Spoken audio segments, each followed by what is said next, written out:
ৰাজ্য চৰকাৰে আজি নতুন দিল্লীত কেবিনেট বৈঠক পাতি আকস্মিকভাৱে সিদ্ধান্ত লৈছে আজিৰে পৰা অসমৰ 4খন নৱগঠিত জিলা পূৰ্বৰ জিলাৰ লগত সামিল হ'ব। আমি বজালী জিলাৰ বাসিন্দা, আমাৰ জিলাখন এতিয়া বৰপেটা জিলাৰ লগত পুনৰ সামিল হ'ব। এই সিদ্ধান্ত জাতীয় স্বাৰ্থত লোৱা হৈছে বুলি মুখ্যমন্ত্ৰীগৰাকীয়ে ঘোষণা কৰিছে। কিন্তু কি জাতীয় স্বাৰ্থত হঠাতে এই 4খন জিলা বিলুপ্ত কৰিলে তাক কোনো স্পষ্টভাৱে মুখ্যমন্ত্ৰীগৰাকীয়ে বা ৰাজ্য চৰকাৰৰ কোনো মুখপাত্ৰই এই মুহূৰ্তলৈকে আমাক কোৱা নাই, আমি স্পষ্ট হোৱা নাই। আমি বজালী জিলাৰ বাসিন্দা, দীৰ্ঘদিন ধৰি বজালীবাসী ৰাইজে জিলা গঠনৰ দাবী উত্থাপন কৰি আহিছিলে, তাৰ কাৰণে আন্দোলন হৈছিলে, সংগ্ৰাম হৈছিলে আৰু বিজেপি মিত্ৰজোঁটৰ চৰকাৰখনৰ নিৰ্বাচনৰ আগতে এটা প্ৰধান প্ৰতিশ্ৰুতি আছিলে বজালী জিলা গঠনৰ বিষয়টো।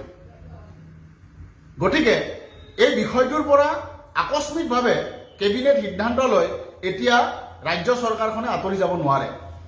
বজালী জিলাৰ বাসিন্দা হিচাপে আমি এই সিদ্ধান্তৰ বিৰোধিতা কৰিছোঁ আৰু এই সিদ্ধান্তৰ বিৰোধিতা কৰি যাম।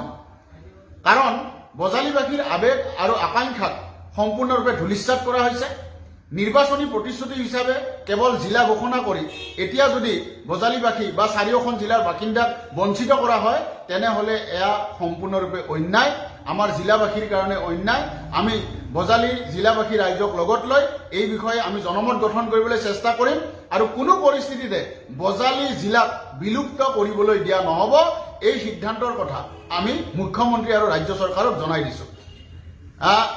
আমাৰ বজালী জিলাৰ পাটাচাৰকুছি সমষ্টিত এগৰাকী কেবিনেট মন্ত্ৰী আছে ৰঞ্জিত দাস। তেখেতে নিৰ্বাচনী বিষয় হিচাপে কৰি লৈছিলে বজালী জিলা গঠনৰ ইছ্যুটো।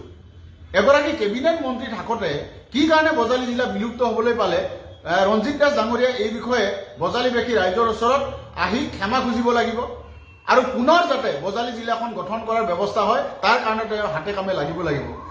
ৰঞ্জিত দাস ডাঙৰীয়াই ইয়াৰ পৰা পলায়ন কৰিব নোৱাৰে আৰু তেওঁ যদি পলায়ন কৰিব বিচাৰে তেনেহ'লে বজালীবাসী ৰাইজে তেখেতক সময়ত সমুচিত প্ৰত্যুত্তৰ দিবৰ কাৰণে সাজু হৈ থাকিব।